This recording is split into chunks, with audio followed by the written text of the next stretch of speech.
हमने प्रधानमंत्री जी यूक्रेन का युद्ध बंद करा रहे हैं, 1000 रुपए सिलेंडर के चलते हमारा चूल्हा बंद हो रहा है।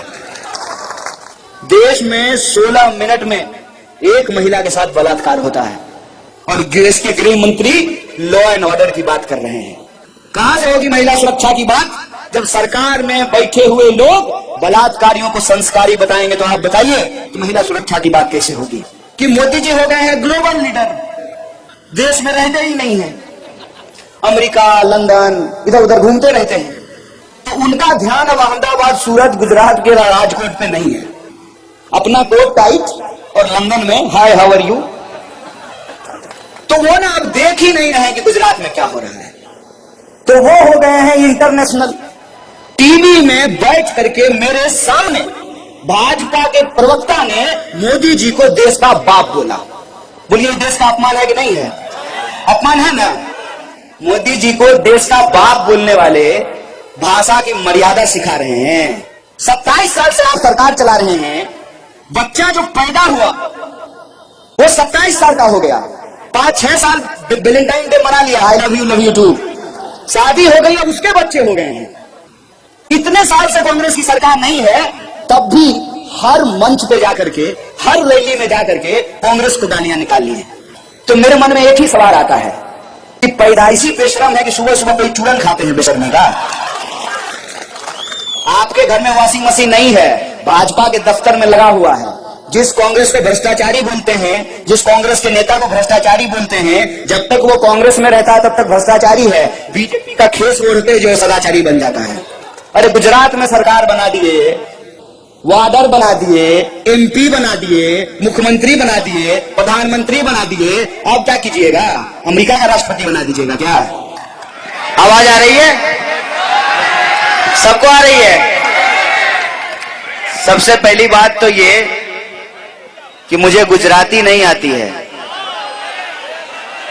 मुझे गुजराती का बस 2 लाइन आता है, मजामा छो सारू छे।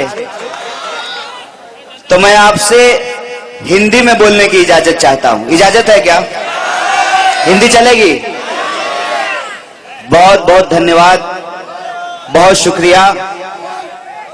मेरी आवाज जहां तक पहुंच रही है, इस विधानसभा के, कलोल के, अहमदाबाद के, गुजरात के सभी आदरणीय बुजुर्गों का, नौजवान दोस्तों का, माताओं बहनों का, प्यारे बच्चों का, खेती करने वाले, किसानी करने वाले, बिजनेस करने वाले, नौकरी करने वाले, ठेला चलाने वाले, रिक्शा चलाने वाले, मेहनत मजदूरी से, अपने खून पसीने से अपने परिवार का भरण पोषण करने वाले आप तमाम गुजरात की मेहनत का आवाम का क्रांतिकारी इस्तकबाल करता हूं, आपका हार्दिक अभिनंदन करता हूं, आपको जय भीम कहता हूं।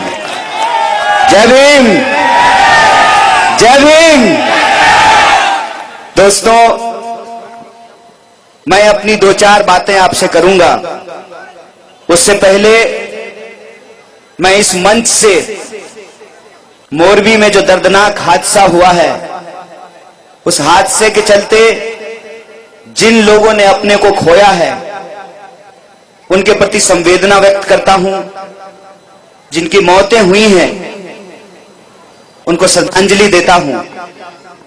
और इस श्रद्धांजलि के साथ बिना किसी औपचारिकता के आदरणीय मंच को कांग्रेस पार्टी के मौजूदा विधायक, पूर्व विधायक और अलग अलग फ्रंट के सभी कार्यकर्ताओं और नेताओं को, आप तमाम लोगों को धन्यवाद देता हूं कि आपने मुझे अपने बीच आने का अवसर दिया है। इसके लिए मैं आपको शुक्रिया अदा करता हूं।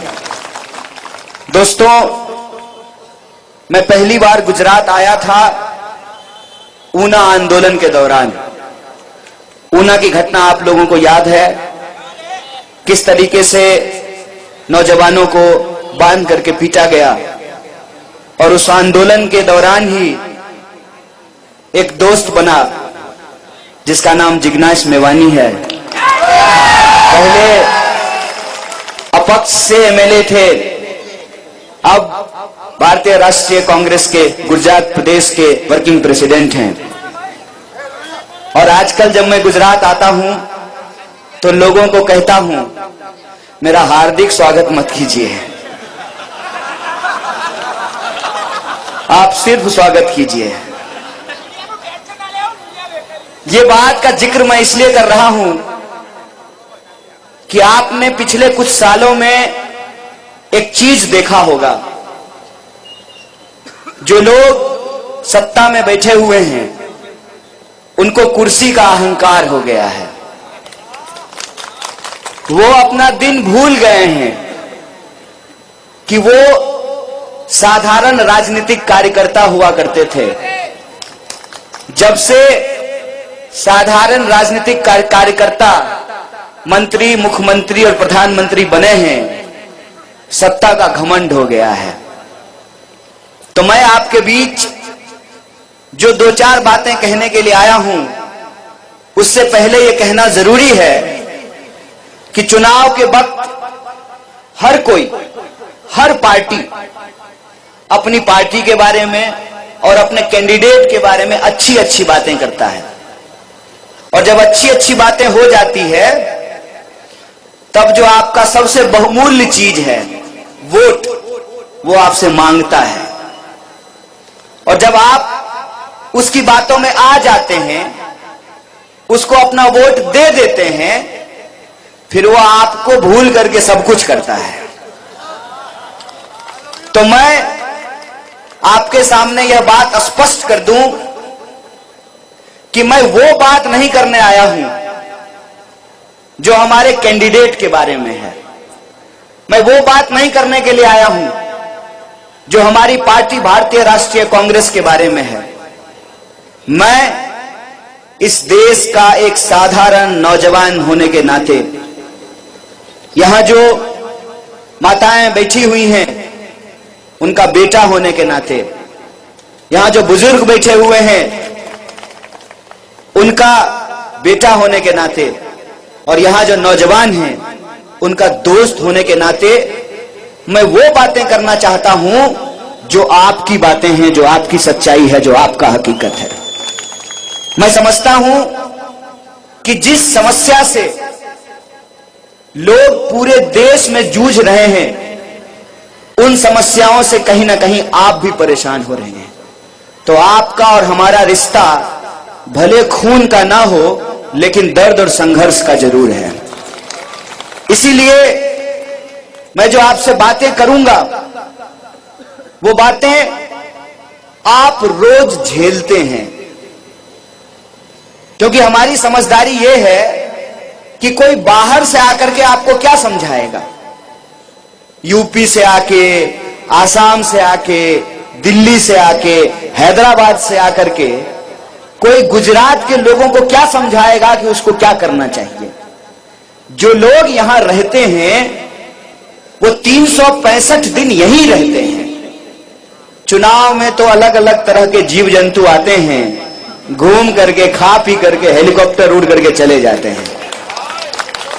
आपको तो यहीं रहना है, आप यहीं सांस लेते हैं। तो हवा कैसी होगी, उससे आपका फेफड़ा कैसा होगा ये तय होता है। आप पानी कौन सा रोज पीते हैं, उससे आपको कौन सी बीमारी होगी, ये आप जानते हैं। आपकी गली की सड़कें बनी हैं कि नहीं बनी हैं, पीने का पानी मिलता है कि नहीं मिलता है, बिजली आती है कि नहीं आती है, स्कूल में पढ़ाई होती है कि नहीं होती है, किसानों को उनके फसल का दाम मिलता है कि नहीं मिलता है, मजदूर को मजदूरी मिलती है कि नहीं मिलती है, पढ़ने लिखने के बावजूद बच्चों को नौकरियां मिलती हैं कि नहीं मिलती है, नौकरी मिलती है तो ठेके पे मिलती है कि परमानेंट मिलती है, वो आप जानते हैं। इसीलिए मैं जो आपसे बातें करूंगा ना, वो रूस और यूक्रेन की युद्ध के बारे में नहीं करूंगा।